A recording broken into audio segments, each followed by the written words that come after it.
ఇప్పుడు ఈ బస్సు పెట్టుట్లా వాళ్ళకి కొంచెం బెనిఫిట్ అవుతుంది బస్ ఎక్కి వెళ్ళడానికి. మేము మాది తెల్లాపూర్ విలేజ్, మేమైతే ఆటోకి వెళ్తున్నాం, అక్కడ బస్ రూటే లేదు, బస్సులే ఉండవు. వేరే వాళ్ళకన్నా బెనిఫిట్ అవుతుందని అనుకుంటున్నాం. ఇంకా ఫింక్షన్ నాకు 2000 వస్తది, 4000 చేస్తామన్నారు, ఇంకా చేయట్లేదు. అంటే ఇప్పుడు ఫ్రీ బస్ పెట్టిన కాడ నుంచి ఆడవాళ్ళందరూ ఎక్కువైపోయి ప్లేస్లు ఇవ్వట్లేదు, బస్సుల సంఖ్య తగ్గించారు అని అన్నారు. మీకు అలా అనిపిస్తుందా?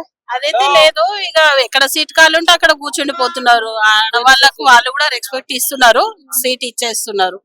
ఇక పోట్లాడుకునే వాళ్ళు పోట్లాడుకుంటారు, మళ్ళీ అడ్జస్ట్మెంట్ అంటే అవుతున్నారు. ఇవన్నీ ఫ్రీ ఆఫ్ కాస్ట్ లో ఇవ్వడం వల్ల మనకి అట్లా ఏం లేదు, రేట్స్ అన్ని పెరుగుతున్నాయి అని అంటున్నారు కదా. రేట్లు అయితే పెరిగినాయి అన్నిటికీ. ఇక సాలరీ తగ్గట్టు ఇవి పెరిగినాయి, అవి మళ్ళీ ఎప్పటిలాగా నార్మల్ అవుతుంది. Comparing to previous government, KCR government ఏదైతే చూసారో డెవలప్మెంట్ కూడా చూసారు, డెవలప్మెంట్ అవుతున్నది. సో ఇప్పుడు అయినా మరి అదే డెవలప్మెంట్ ని చూడగలుగుతామా? ఏమో ఇక చెప్పలేము. ఇక ఇది ఒకటి మాకు ఫింక్షన్ చేస్తే కొంచెం అయింది. అంటే ఒక క్లారిటీ తోటి ఒక మీటింగ్ లో మళ్ళీ ఒకసారి చెప్పడం జరిగింది, నేను ఫింక్షన్ పెంచను అని చెప్పలేదు, జస్ట్ నేను ఈ నెల తీసుకోకపోతే రెండో నెలలో 4000 రూపాయలు ఇస్తాను అని చెప్పాను అని ఒక క్లారిటీ ఇచ్చాడు. మరి మీకు అదే క్లారిటీ ఉందా, లేదు అంటే పెంచుతానని చెప్పారు? పెంచుతారు అని అనుకుంటున్నాం, కానీ అది ఎప్పుడు పెంచుతారు తెలియట్లేదు.